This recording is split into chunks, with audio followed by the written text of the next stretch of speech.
Hello friends, welcome to SSC coaching centre. दोस्तों, आज के वीडियो में गणित के बहुत ही अच्छे क्वेश्चन हैं, तो पूरा वीडियो जरूर देखिएगा। चलिए स्टार्ट करते हैं। पहला क्वेश्चन, 25 लीटर के एक मिश्रण में दूध और पानी का अनुपात 4:1 है। दूध और पानी का जो अनुपात है वो है 4:1। अब आपके पास देखिए टोटल मिश्रण कितना था, 25 लीटर का। जब योग है इसमें पानी और दूध दोनों मिला के है, तो मैं पानी और दूध दोनों का अनुपात मिला लूंगा, तो 4 और 1 कितना हो जाएगा, 5। तो इस मिश्रण के योग में अनुपात के योग से डिवाइड कर देंगे। 5 × 25, 5 बार में गया। 5 कमल पे 1 से कर दूं तो 5 रहेगा, 5 कमल पे 4 से कर दूं तो 20 रहेगा। इसका मतलब क्या है, इस 25 लीटर के मिश्रण में दूध आपका 20 लीटर है और पानी आपका 5 लीटर है। ठीक है। फिर उसने क्या कहा है कि कितना लीटर दूध और मिलाया जाना चाहिए कि अनुपात 16:1 हो जाए। भाई दूध देखिए पहले से कितना है, 20 है। पूछ रहा है कितना और मिलाया जाए, नहीं पता कितना और मिलाना है, तो x मिला देते हैं। ठीक है। बटे में कितना रहेगा, पानी की मात्रा जो कि 5 है। अनुपात कितना हो जाए, 16:1 हो जाए। 16:1 का मतलब 16/1 क्रॉस मल्टीप्लाई हो जाएगा। 1 कमल पे 20 में करो 20 प्लस 1 कमल पे x में करो x बराबर 5 कमल पे 16 करो 80, x बराबर 80। ये प्लस का 20 इधर आके माइनस का 20 हो जाएगा, तो x की वैल्यू कितनी निकल के आ जाएगी, 80 में से 20 जाएगा तो 60। तो हमें नहीं पता था कितना मिलाना है दूध, x की वैल्यू पता चल गई, यानी कि 60 लीटर हमको दूध मिलाना है। ये सही जवाब हो जाएगा।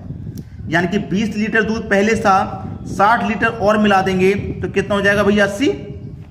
पानी तो 5 ही है, कटा लो, 5 एकम 5 और 5 से कटेगा 16 बार में, तो 16:1 निकल के आ गया आपका। क्लियर है सभी को। चलिए अब देखेंगे अगला प्रश्न। अगला प्रश्न है, एक स्कूल के 504 छात्रों में लड़कियों और लड़कों का अनुपात 11:13 है। यदि 12 और लड़कियों को प्रवेश दिया जाता है तो नया अनुपात क्या होगा। एक बात हमेशा याद रखना, प्रश्न में जो पहले कहा गया है उसे पहले लिखना। जैसे पहले लड़की कहा गया तो पहले लड़की लिखेंगे यानी कि गर्ल, बाद में लड़के कहा गया तो बाद में लड़के लिखेंगे यानी कि बॉय। अनुपात है 11:13। दोनों मिलाकर के योग आपका कितना है, 504। जब दोनों का योग है आपके पास तो दोनों के अनुपात का भी योग कर दो, तो 11 और 13 का योग कितना हो जाएगा भैया, 24। ठीक है, 24 हो गया। चलिए इसे कटाते हैं। 8 से 3 बार में कटेगा, 8 से 8 × 48, 2 बचेगा 24, 8 × 3 = 24। अब 3 से कटा दूंगा 63 को, तो कितनी बार में कट जाएगा, 21 बार में। ये पूरा 21 बार में कट गया। अब 21 का मल्टीप्लाई मैं 13 से करूं तो ये 273 हो जाएगा। 21 का मल्टीप्लाई 11 में करूं तो 231 हो जाएगा। तो इसका मतलब इन 504 छात्रों में लड़कियों की संख्या 231 है और लड़कों की संख्या 273 है। फिर उसने बोला है कि यदि 12 लड़कियों को और प्रवेश दिया जाए, लड़कियां पहले से 231 हैं, अगर 12 को इसमें और प्रवेश दे देंगे तो लड़कियां कितनी हो जाएंगी भैया, 243 हो जाएंगी, लेकिन लड़के 273 ही रहेंगे। अब इनका अनुपात क्या होगा ये पूछ रहा है, यानी कि लड़कियों की संख्या 243 हो गई, लड़कों की 273 हो गई। कटा के देख लो किस संख्या से कट रहा है भाई, कटा के देख लो। 3 से कटाऊंगा 3 × 8 = 24, 3 × 1 = 3। 3 से ऐसे कटाऊंगा 3 × 9 = 27, 3 × 1 = 3, यानी कि 81:91। 81:91, ये बी ऑप्शन ही तो आपका सही जवाब हो जाएगा। आ गया सबको समझ में। चलिए अब देखेंगे अगला सवाल। अगला प्रश्न है, दो संख्याओं का अनुपात 4:5 है। ये पहली संख्या हो गई, ये दूसरी संख्या हो गई। दोनों का अनुपात 4:5 है। यदि दोनों में से 5 घटाया जाता है, दोनों संख्याओं में से 5 घटाया जाता है तो नया अनुपात 3:4 बन जाता है। तो बड़ी संख्या ज्ञात करो। देखिए पहली संख्या का अनुपात 4 है, दूसरी का 5। अगर मैं कहूं इसे 4x मान लो, इससे 5x मान लो, तो इसके मान में कोई परिवर्तन आ जाएगा, कोई परिवर्तन नहीं आएगा। अनुपात में x से x कट जाएगा तो फिर से वही 4 और 5 बचेगा। ठीक है। चलिए ये 4x हो गया, ये 5x हो गया, तो ये क्या हो गया 4x। क्या बोला है उसने बोला है कि दोनों में से 5 घटाया जाता है। अनुपात का मतलब बटा भी होता है, जैसे 4:5 है तो आप इसे 4/5 लिख सकते हैं, यानी कि 4x के बटे में 5x। कह रहा है दोनों में से 5 घटा रहा है, तो दोनों में से आप 5 घटा दो, दोनों संख्याओं में से आप 5 घटा दो। घटा देंगे तो नया अनुपात 3:4 हो जाएगा। अनुपात का मतलब बटा भी होता है, तो 3/4 हो जाएगा। क्रॉस मल्टीप्लाई, 4 × 4 = 16x माइनस 4 पंजे 20 बराबर 5x का मतलब 3 से करूंगा 5 त्रिक का 15x माइनस 5 त्रिक का 15। अब x वाले टर्म एक तरफ कर लीजिए आप, x वाले टर्म एक तरफ, यानी कि ये 15x है, इधर आएगा तो माइनस का हो जाएगा, इधर तो प्लस का है ना 15, इधर आके माइनस का, तो 15x कट जाएंगे 16 में से, तो केवल एक x बचेगा ना, बराबर।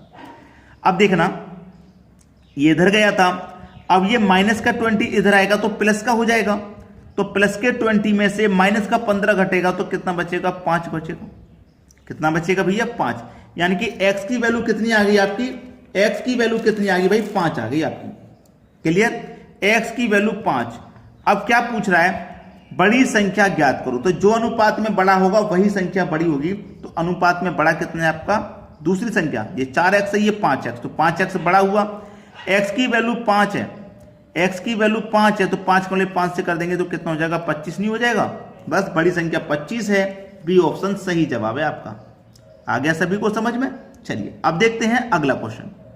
अगला प्रश्न है, दो संख्याओं का अनुपात 3:4 है। ये पहली संख्या हो गई, ये दूसरी संख्या हो गई, दोनों का अनुपात 3:4 है। अब मैं फिर से वही कहूंगा कि तो आप 3x मान लो, इसे 4x मान लो, मान लिया आपने। दोनों संख्याओं में से 3 घटाए जाए, दोनों संख्याओं में से 3 घटाया जाए, तो मैंने क्या बताया कि अनुपात का मतलब बटा भी होता है, तो 3x के बटे में ये 4x लिख लीजिए।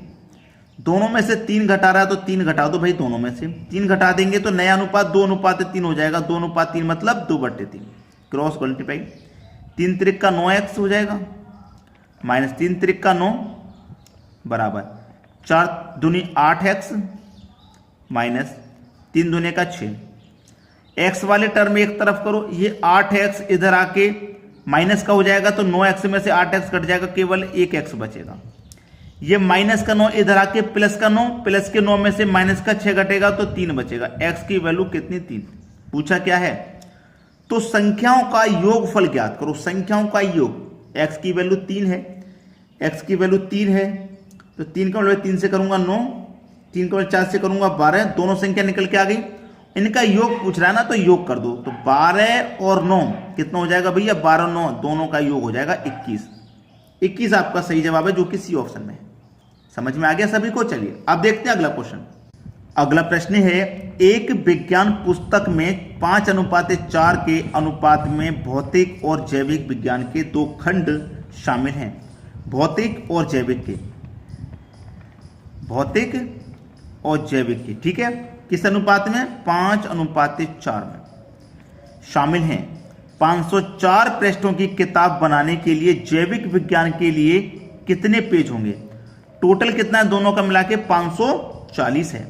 जब दोनों का योग है आपके पास तो आप अनुपात का भी योग कर दो, 5 और 4 9, तो इस योग में अनुपात के योग से डिवाइड कर दो, 9 6 54 और 1 0, यानी कि 60 बार में ये कट जाएगा। आपसे पूछा है कि जैविक विज्ञान के लिए कितने पेज होंगे। जैविक विज्ञान का अनुपात 4 है, तो 60 का मल्टीप्लाई 4 से करो, ठीक है, 6 का 4 से कर देंगे 24 और 1 0 आ जाएगा, यानी कि 240। जैविक विज्ञान के लिए कितने पेज होंगे, 240 पेज होंगे जैविक विज्ञान के लिए, यानी कि सी ऑप्शन आपका बिल्कुल सही आंसर हो गया। चलिए अब देखते हैं अगला सवाल। अगला सवाल है, एक व्यक्ति 10,500 को अपने बेटे और बेटी में 11:10 के अनुपात में बांट देता है। बेटे को कितनी राशि प्राप्त हुई। एक तो उसका बेटा है, एक बेटी है, टोटल अमाउंट 10,500 का है। किस अनुपात में बांटता है, 11:10 के अनुपात में। जब आपके पास योग है तो आप अनुपात का भी तो योग करेंगे, तो 10 और 11 का योग कितना हो जाएगा भैया, 21 हो जाएगा। तो 21 से कटाएंगे, 105 5 बार में कटेगा और 2 0, यानी कि 500 बार में ये पूरा कट गया। पूरा 500 बार में जब कट गया तो आपसे पूछा कि बेटे को कितनी राशि प्राप्त हुई। बेटे को कितनी प्राप्त, बेटे का अनुपात 11 है, तो 500 का मल्टीप्लाई 11 से कर दो, 11 पंजे 55 और 2 0 5500। 5500 राशि प्राप्त होगी बेटे को। पहला ऑप्शन सही जवाब है। तो भाई लाइक और शेयर नहीं रुकना चाहिए। वीडियो आपको पसंद आया है, अच्छा लगा है तो लाइक और शेयर आप जरूर किया करें। ठीक है दोस्तों, धन्यवाद।